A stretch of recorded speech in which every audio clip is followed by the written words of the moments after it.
हम खंडन करते हैं और आज की ये प्रेस कॉन्फ्रेंस का मकसद हमारा यही है कि पूरे मुल्क में अमन और अमान रहे और रमज़ान मुबारक सुकून से गुजरे और बाकी जो आपस में प्यार मोहब्बत और भाईचारा बना रहे। मैं उस पर चर्चा करना चाहूँगा।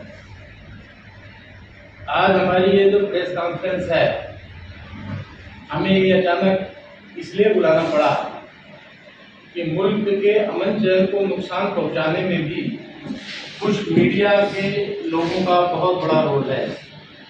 अभी 16 तारीख को हमारा एक प्रदर्शन था जिसमें हम लोगों ने इस तरह की जो रामनवमी के मौके पर देश के अलग अलग प्रदेशों में तमाम मस्जिदों पे झंडे वगैरह फहराए गए थे।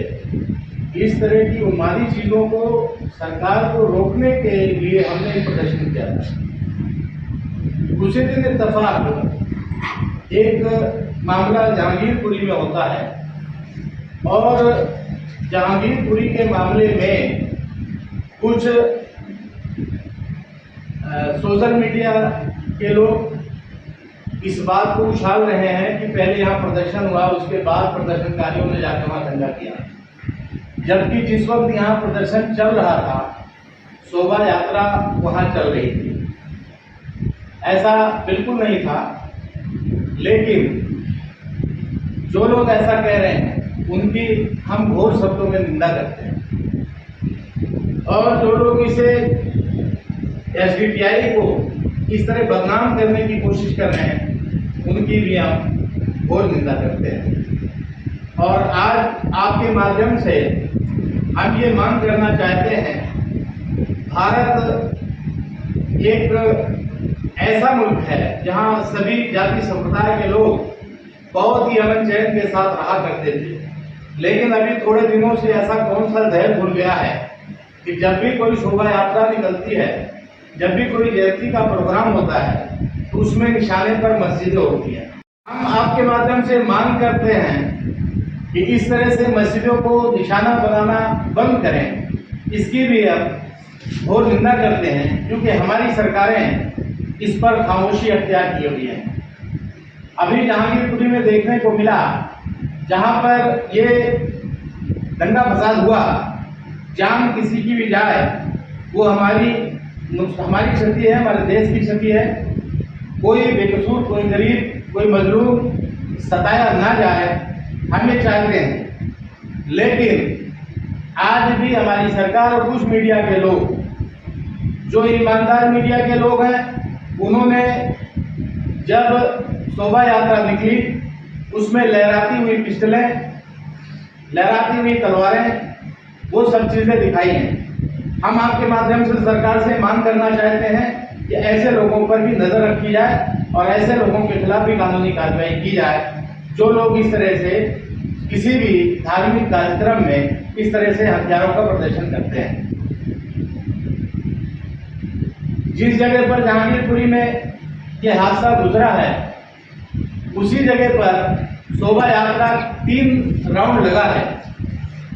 मुस्लिम बाहुल्य क्षेत्र में लगातार इस तरह की शोभा यात्रा एक ही रास्ते पर चलाई जाए तो हमारी प्रशासन से मांग है कि पहली बात तो गैर कानूनी तरीके से इस तरह से शोभा यात्रा निकली, बिना परमिशन निकली, उसे रोका जाना चाहिए था।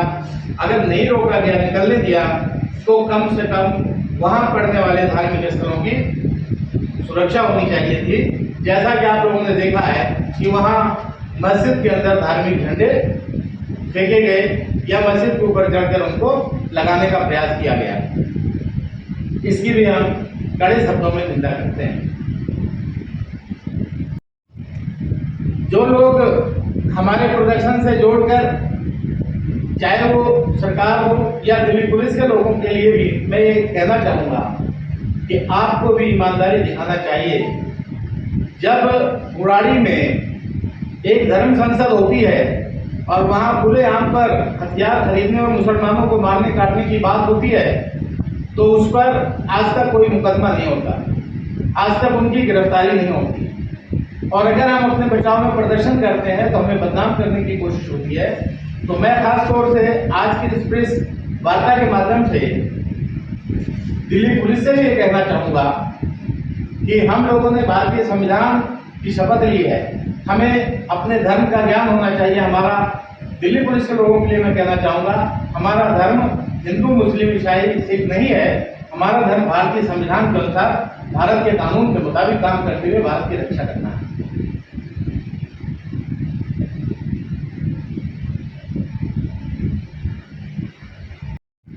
कि दिल्ली पुलिस भी और दिल्ली की सरकार भी जवाबदेह।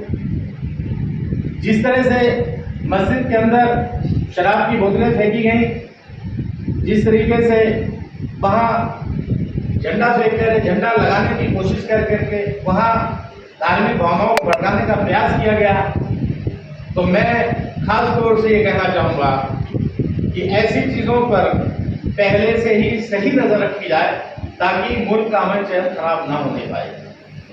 हम आपके माध्यम से ये मांग बार बार करना चाहेंगे कि शोभा यात्रा का वो वीडियो दिल्ली पुलिस भी जारी करे और दिल्ली सरकार भी, जिसमें लोग नंगे हथियारों के साथ वहाँ से निकल रहे हैं, वहाँ मुसलमानों को गालियाँ दी जा रही हैं, वहाँ मुसलमानों को काटने मारने की बात कही जा रही है।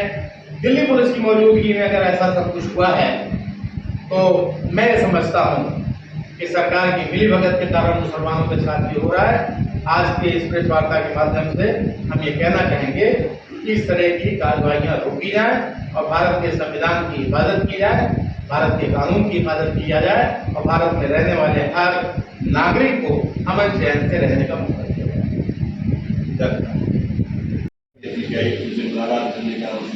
जो बोलेगा आप लोगों का तो बोल भी कर चुका है, लोग के रोज पर सुप्रीम कोर्ट का नया ऑर्डर आएगा, लोग के लिए रोक है, तो एसडीपीआई क्या करेगी? सुप्रीम कोर्ट का जो रोक है वो मैं सुप्रीम कोर्ट का धन्यवाद करूँगा आपके माध्यम से, क्योंकि आजकल जो हमारे यहाँ के जो सरकारें हैं जो ये बुलडोजर का इस्तेमाल कर रही हैं, इनकी नज़र में कोर्ट की कोई अहमियत नहीं रहती है, क्योंकि बिना कोर्ट के किसी आदेश के ये सीधे मुकाबला कर रहे हैं, सीधे नुकसान पहुँचा रहे हैं, एक वर्ग को नुकसान पहुँचाने का काम कर रहे हैं। एसडीपीआई आज ये आपके माध्यम से मांग करना चाहती है कि जो मकान वहाँ तोड़े गए हैं, जो नुकसान किया गया है, उसको उनको मुआवजा दिया जाए और उसको रिपेयर कराया जाए। सर एक सवाल कार्यपालिका और विधायिका दोनों एक तरफ से सरेंडर होकर और बुलडोजर संस्कृति को अपना समर्थन दे रहे हैं, उन समर्थन रह गई प्रजातंत्र का चौथा अधिकार, यानी कार्यपालिका और विधायिका न्यायपालिका बन चुकी है बुलडोजर के शब्द में। बचता है चौथा स्तंभ, सोशल मीडिया और कुछ दो एक चैनलों के अलावा करीब करीब सारे ही एक तरफा कार्रवाई पर जोर दे रहे हैं। ऐसी शक्ल में एसडीपीआई के पास क्या न्याय का कोई अलग ही चिराग है? आपका बहुत अच्छा सवाल है और ये भी सही है कि कार्यपालिका और विधायिका इनकी एक किस्म से मिलीजुली मिलीजुली हरकतें नजर आ रही हैं, लेकिन एसडीपीआई के पास इसका एक विकल्प है। मुल्क की आवाम को जागरूक करके, उनके अधिकारों के प्रति उनको जागरूक करके और उनके अधिकारों के लिए आंदोलन करने की शक्ल में हम आएंगे। वामपंथी ने का सारा आखिरी सवाल, वामपंथी नेता वृंदा कार उन्होंने जो कुछ किया, ऐसा सेकुलर ताकतों में से कोई नेता क्यों नहीं आगे आता कि हम चलो कि बुलडोजर के आगे खड़े हो जाते? हाँ, उन्हें ऐसा चाहिए, लेकिन असल में एक आरएसएस का एक बड़ा एजेंडा है जो हिंदुत्व, उस हिंदुत्व एजेंडे के तहत एक सभी जो सेकुलर पार्टीज हैं आज उनके सामने एक सवाल खड़ा है कि वो अपने को हिंदू साबित करें या उससे बाहर जाए। इसलिए उनकी मजबूरियां हैं, लेकिन इसका जवाब वो देंगे। हम तो ये कहना चाहेंगे आपके माध्यम से कि अगर वो सेकुलर है तो उन्हें सामने आना चाहिए और आने की जरूरत है। दंगे हो रहे हैं, एक सोशल मीडिया की बात चल रही है, सोशल मीडिया पे और न्यूज चैनलों में भी पॉपुलर फ्रेंड का नाम आ रहा है कि इसमें उनका भी कुछ ना कुछ हाथ है या ज्यादा है कम है, आप क्या लगते हैं पॉपुलर फ्रेंड? देखिए, इस बारे में आप पॉपुलर फ्रंट के लोगों से बात करें जहाँ तक मैं जानता हूँ पॉपुलर फ्रंट के बारे में वो सामाजिक संस्था है और वो तमाम लोगों में वो समाज के खास तौर से एजुकेशन वगैरह पे काम करते हैं, जैसे मैं जानता हूँ। ज़्यादा मुझे उसके बारे में जानकारी नहीं, इसके बारे में तो वही लोग बताएंगे, लेकिन हम तो अपने बारे में बता रहे हैं कि हम जो प्रदर्शन करते हैं तो हमारा नाम ले लिया जाता है। तो आप समझ लीजिए कि किस तरह से किसको निशाना बनाया जाएगा। देखिए, आपने सब प्रदर्शन किया और उसका खामियाजा के नतीजे में सामने आ रहा है, तो क्या आपके साथ और कोई पार्टी नहीं खड़ी है? समस्या तो पूरे देश की है। नहीं, पूरे देश की है, हम लोग प्रयास कर रहे हैं, लोगों से बात भी कर रहे हैं, लेकिन ये है कि अभी जाहिर सी बात मैंने आपको बताया ना, कोई एक एजेंडा आया था, एजेंडा है नहीं किया, हमारा एक वक्त गया था, हम लोग नहीं किया। तो जैसे अभी 10 मिनट पहले 5 मिनट पहले आपने कहा कि उनको सहायता करनी चाहिए जिनका डेमोलेशन हुआ, तो वो अनऑथराइज जगह पे थे, तो उनके डेमोलेशन की उनका सहायता क्यों की है? गवर्नमेंट की चीज़ है, वो कभी भी कर नहीं, उसको खाली कराना करा लिया। दिल्ली एक ऐसा शहर है जहाँ पर बहुत सारे अनऑथराइज कंस्ट्रक्शन होते हैं। आप देखें स्लम एरिया में सारा अनऑथराइज होता है और बाद में अगर उनको सरकार जगह खाली कराती है तो उनको कहीं ना कहीं रहने की जगह देती है। तो अगर वो अनऑथराइज भी है तो एक दिन में उनके खिलाफ एक ऐसा ऑर्डर निकाल देना कि उनका मकान तोड़ दिया जाए, उनको इतना मौका तो मिलना चाहिए, उनको नोटिस देना चाहिए, उनको अपनी बात रखने का, उनका पक्ष रखने का मौका देना चाहिए। लेकिन अगर ऐसा नहीं हुआ है तो ये गैर कानूनी है। आगे जब मंदिर कोर्ट के ऑर्डर आ गए थे, इसलिए वो मंदिर रह गया, ये मंदिर भी डेमोलेशन हो जाता उसी टाइम। जैसा मुझे पता चला वहाँ के बारे में, तो कोर्ट के ऑर्डर को तो वहाँ बता दिया गया था, लेकिन उसके बावजूद भी डेमोलेशन तकरीबन 1.5 घंटा चला, जैसा बिरला क्राफ्ट ने कल अपने बयान में बोला है। 1.5 घंटे बाद चलने के बाद जो है वो रोका गया है। लेकिन अब चूंकि मैंने बिरला क्राफ्ट का बयान सुना था, उसमें उन्होंने बताया था कि भाई तब तक कार्रवाई नहीं रुकी, 1.5 घंटे बाद जो है कार्रवाई रुकी है, वो मंदिर पे जाके तो सामने मंदिर आया, उसके बाद रुकी है। तो मैं इस बारे में नहीं बता सकता हूँ, लेकिन ये अनंतकीर्त तो सारी चीज़ अनंतकीर्त होती है, चाहे मस्जिद हो चाहे मंदिर। तो जैसे अभी भाई ने अभी एक सवाल किया था कि बिंद्रा जी वहाँ पे पहुंचे और बिल्डोजर पे आके खड़े हो गए, क्या मुस्लिम लीडरों में कोई ऐसा लीडर नहीं जो आगे जाके रोके उन बिल्डोजर को, सुबह जाता और रोकता? तो ऐसा क्यों नहीं? नहीं, असल में ऐसा इंक्लूडिंग एसडीपीआई।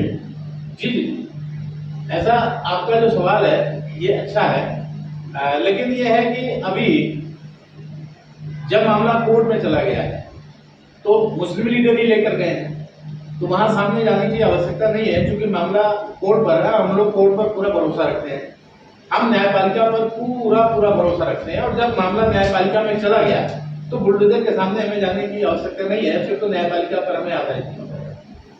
फिर लोग वहाँ पे जहांगीरपुरी की ईदगाह में हिंदू महिलाओं ने बड़े पैमाने पर लंदन टाप के संवाददाता को जो बयान दिया है, उसके मुताबिक जिसे किंग पिन बनाया जा रहा है अंसार को, कह रहे हैं वो रॉबिन हुड है, बहुत मदद करता है, चिल्ला के कह रहे हैं, तो क्या उसके फेवर में हक नहीं बनता मुस्लिम समुदाय का कि कुछ कानूनी मदद?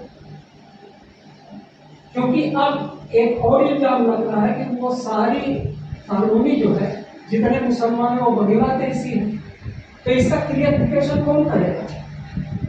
मैं आपके माध्यम से ये कहना चाहता हूँ, इतनी अंधी गूंगी बहरी हैं कि अगर हमारे मुल्क में बांग्लादेशी रह रहे हैं उन पे नजर नहीं रख सकती हैं।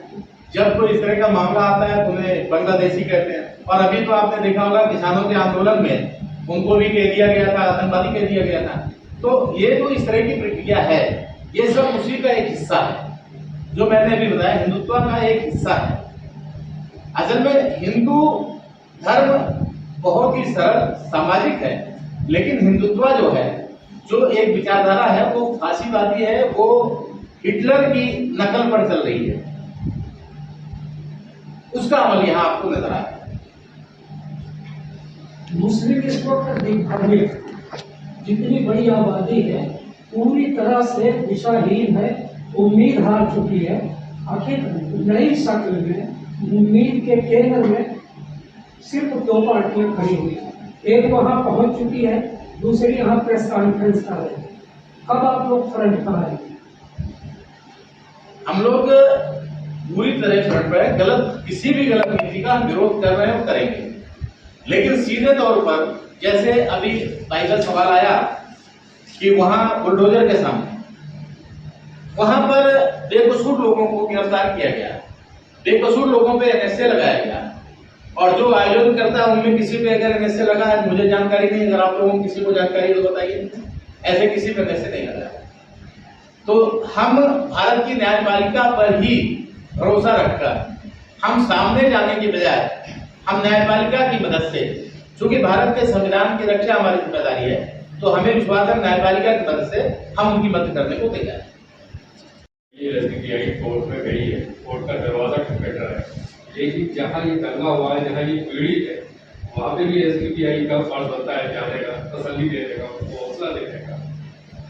वहां भी हमारा वफद गया था, लेकिन हम लोग नहीं गए हैं, और हम जाएंगे वहां भी जाके उनको पीड़ितों को देखेंगे, उनको जो संभव होगा वो मदद भी करेंगे। कह रहे हैं आज भी हम उस बात को मजबूती से कहें कि हमें उसमें गिरफ्तारी का हमें कोई खौफ नहीं है। अगर सरकार में जेल में डालना चाहे तो डाल सकती है, कोई दिक्कत नहीं, हम तैयार हैं उसके लिए, लेकिन हक की आवाज को हम बुलंद करते रहेंगे।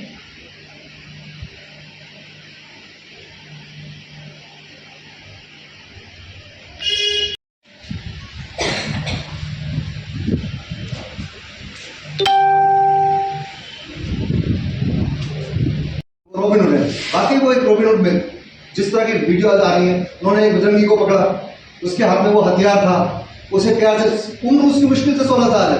ये लोग क्या कर रहे हैं, ये लोग कर क्या रहे हैं? 16 साल के 10 साल के 12 साल के बच्चे जुलूस में आपको दिख जाएंगे, क्या कर रहे हैं? उनके हाथ में हथियार, जो जिसके हाथ में कट्टा वो हवा में लहरा रहा है, मुश्किल से उसकी उम्र मैं समझता हूँ 17-18 साल की होगी। ये लोग किस दिशा में हमारे बच्चों को लेकर जा रहे हैं?